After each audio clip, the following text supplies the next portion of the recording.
Hello and welcome. I'm Paul Chapman and welcome to this series of videos on tiger training. Now, Chinese martial artists have been admired for a very long time for their physical skills, and of course these skills come from the kind of training that they undergo. This is very different from Western exercise, but Chinese training has been used successfully for martial artists for centuries, and they've discovered that it enables them to maintain their youth and vigour well into their old age. Now, although there are many schools of Chinese martial arts, some say there are over 1,000, the level of the kind of basic training they undergo remains very similar. Although, of course, once they've gone beyond the basics, the kind of training they undergo differs substantially. But in the Jade Dragon tradition that I teach, we call basic training, we call it by the name tiger training, because it enables you to develop the body of a tiger, a body that is relaxed, is powerful and is supple. And these are three things that are lacking in most people's lives. Their bodies are not powerful, supple or relaxed. They're full of tensions, pulling them this way and that way, robbing them of energy and the ability to move with any kind of relaxed power. But before we go into that, let's start relaxing ourselves. Let's start a few loosening up exercises. So bring your feet apart, make sure your feet are facing the front, twist your body from side to side, allow your arms to hang freely, allow all your weight to drop down through your legs and into the ground.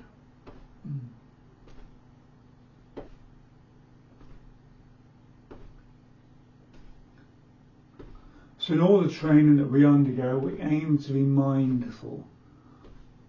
We aim not to be thinking about other things, but to keep our mind inside our body, consciously be aware of where we are tight, where we're in pain, where we're out of balance, etc. And focus on those areas, feel them open up and relax. Bring everything back into balance. Try to get some control over every part of your body. Generally speaking, we keep our knees bent. We'll finish an exercise, we're going to straighten them. So straighten your legs completely, bring your arms up above your head, and we're going to lean over to the side, keeping your legs on your back as straight as you can, down and up the other side.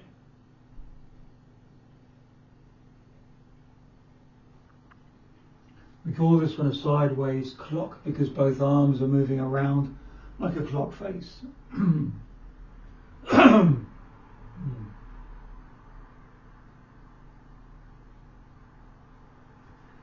With all of the exercises we do, you feel free to experiment with them, to experiment with different speeds, different positions and so on.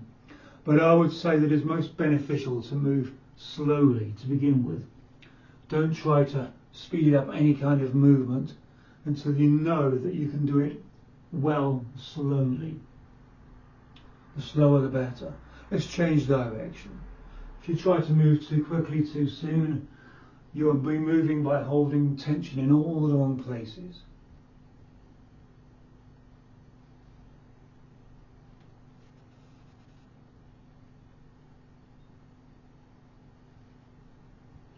I find this is a wonderful exercise for really opening up tension in the major joints of the hips and the shoulders. We'll do one more circle.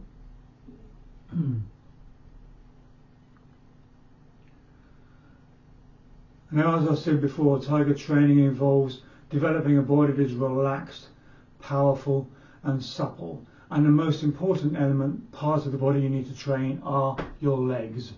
As I often tell my students, two of the biggest assets you have are your left leg and your right leg.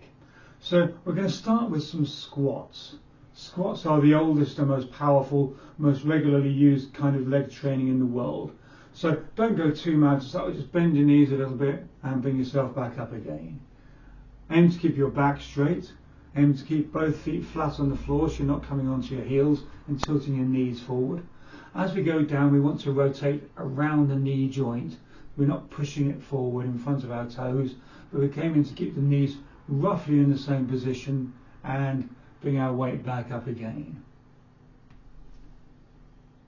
Practice squatting every day until you can come all the way down, deeper and deeper, until you're able to squat all the way down to the ground and back up again. So over time you can do more and more squats and aim to go deeper and deeper. Squats exercise every single part of the body from your ribs downwards. All the core muscles get used, obviously all your leg muscles. They are opening up tension in your hips, because to begin with you'll find that your body is going to tilt backwards because you simply lack the flexibility in the hips, the ankles and so on. So as we learn to squat downwards, we are gaining power in the core and flexibility in all the lower muscles as well.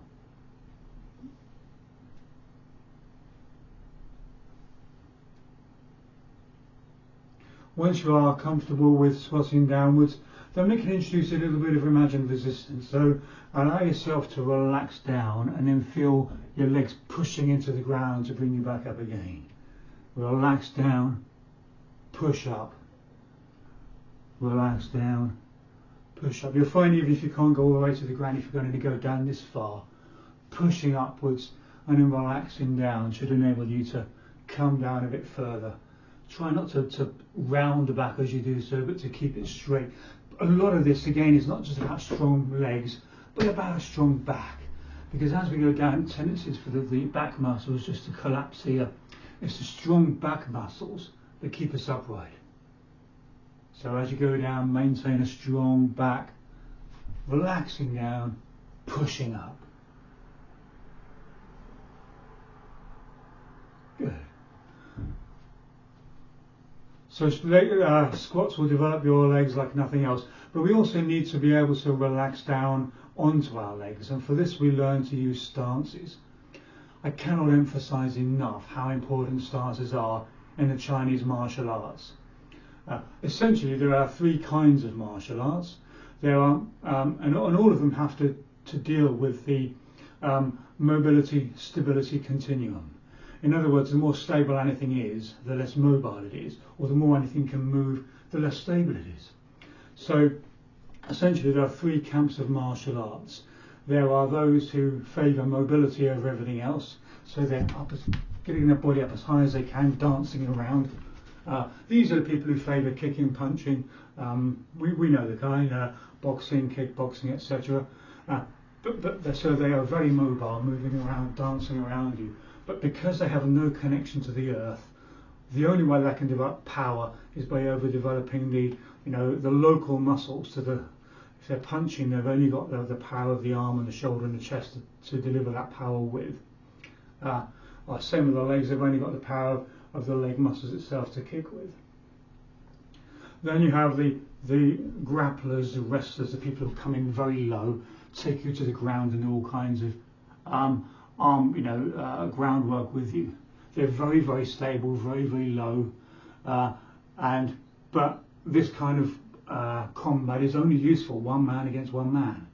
If you're grappling somebody and wrestling to the ground, you can't be dealing with anyone else around you. You're very stable, but you lack that mobility and that awareness. And then there's a third camp, the camp that uses stances, such as most kung fu styles, karate, etc.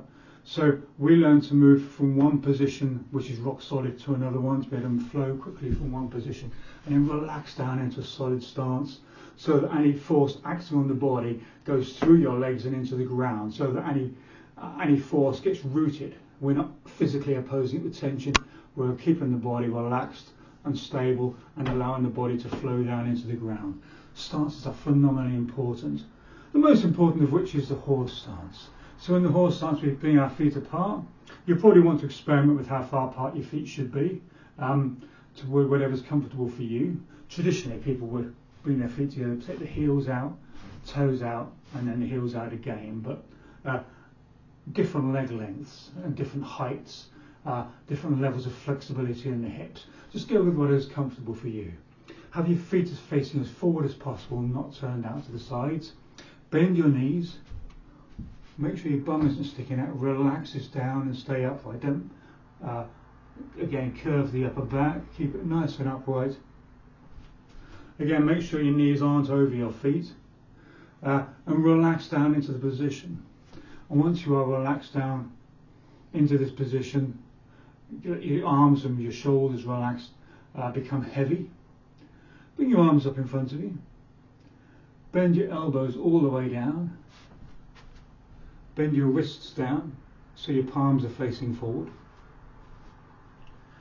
Relax downwards. Sink into the position.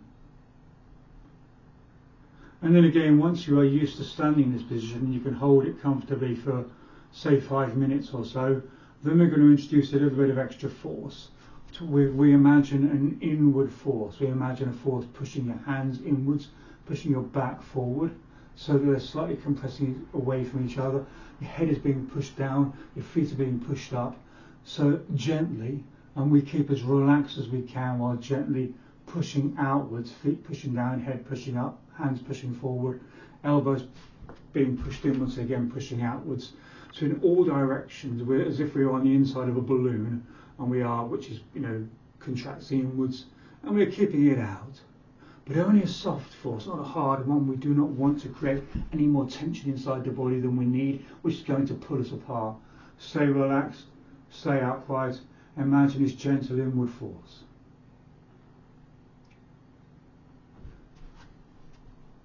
So horse stance obviously was originally known because it is as if you were sitting on a horse. So really sit into the stance, sit onto your legs and learn to sit onto each leg that you're standing on.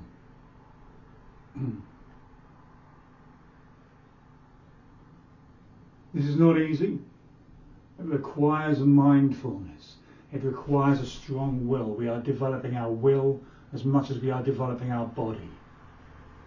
You must stay still. Your body will want to itch, scratch, move, fidget. Ignore it. Stand still.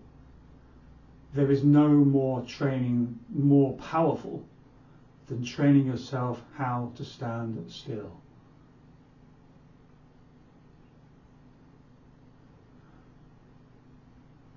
So this is our horse stance. Stand in it for several minutes. And then we're going to go on to one other stance today. We're going to look at the tiger stance, as this is after all tiger training. From here, bring your arms more onto your right leg and turn your left foot out to the side. So you have one foot facing the front, one foot facing the side. And we're going to twist in the direction of our left foot here. And allow your arms to keep extended outwards. Obviously your left hand will be further forward than your right hand. And again, relax down onto it. Most of the weight, about 60 to 70%, will be on your back leg. Again, we're sitting into the stance. The back is straight. Hips are relaxed down, shoulders, elbows relaxed down. Feel your feet being sort of pushed apart as if your front leg is pushing forward and your back leg is pushing backwards. Feel this inward force that we are gently pushing ourselves against.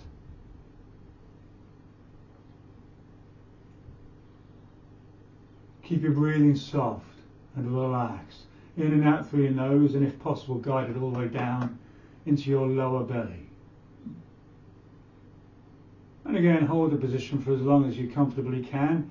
And then we're going to turn that left foot inwards, bring your weight more onto your left leg, turn your right foot outwards, so we're pivoting on the heels there to do this. So we're now facing the other way, both knees bent, most of your weight on your left leg, both arms extended out in front of you in the direction of your right foot. And this is our tiger stance, facing the right.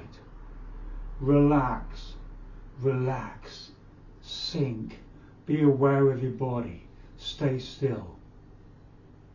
Don't be tempted to move.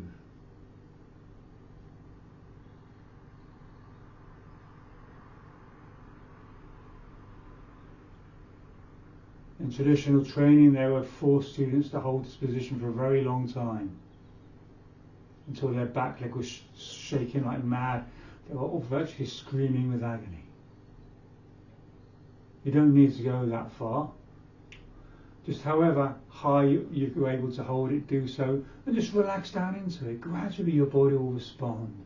Gradually the muscles that we normally hold here will learn to relax, and will learn to recruit muscles deeper inside the body, in your back, in your hips, etc. will hold you in this position comfortably. Until eventually, of course, you can come down deeper and deeper. But that will take some time. Stance training is not necessarily fun, but we have to do so mindfully. Good. Relax your arms down. Shake your legs and your arms. So we've learned how to squat, we've learned how to stand in the horse stance and in the tiger stance. We'll quickly look at some footwork now as well. So just involving the tiger stance we've just learned. So standing facing whichever direction, turn your right foot out to the side, place your left foot in front of you. You're now obviously in a tiger stance. So we're going to look at what's known as a half step. So the half step, we're simply widening our stance by bringing our front leg forward a few inches and then bringing our back leg forward also a few inches. So we're ending up in the same position we were before, but slightly further forward. We've essentially shuffled forward. We can do the same thing going backwards. Again, we widen the stance first by bringing our back leg back and then bring your weight back onto it and bring your front leg back. So we can shuffle backwards. So when we are shuffling forwards and backwards, we want to maintain the power through the movement. So we want to make sure that we are maintaining the same height. We're not bobbing up and down like this or hopping like this. We widen the stance first and then we bring the back leg forward. We bring the back leg forward the same amount. Again, a common beginner's mistake is to bring the front leg forward a little bit and then bring the back leg a long way forward. So you're ending up with virtually no stance at all. So from here, if you bring your front leg forward 6 inches, bring your back leg forward another 6 inches. So you're ending up still in a recognisable tiger stance. And then we can turn, pivot on our heels from one side to the other and do the same going the other way, forward and backward. Same height, not bouncing up and down. Like this. We can extend our arms out in front of us and again maintain that sort of outward extension as if your hands are gently pushing against something, so that as you bring your body forward, all that forward power is going through your arms and out through your hands. And again we can turn and do the same the other way. So this is called a tiger half step, half tiger step.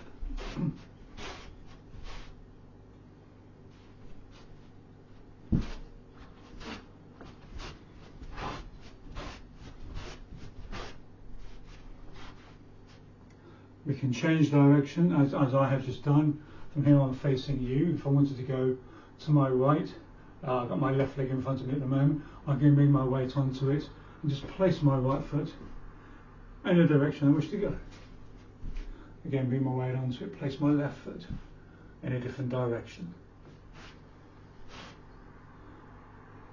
So if I was here and there was somebody attacking me from this direction, I could bring my left foot back and pull back away from them. I can move forward quite a long way by springing the body forward. And there's power throughout the whole movement. One other step I'm going to show you is called tiger scissor step. So it's going to use a slightly different stance called the scissor stance. So you're from a tiger stance, you're forward on your left foot, so your right foot's turned out to the side, your left foot's facing this way.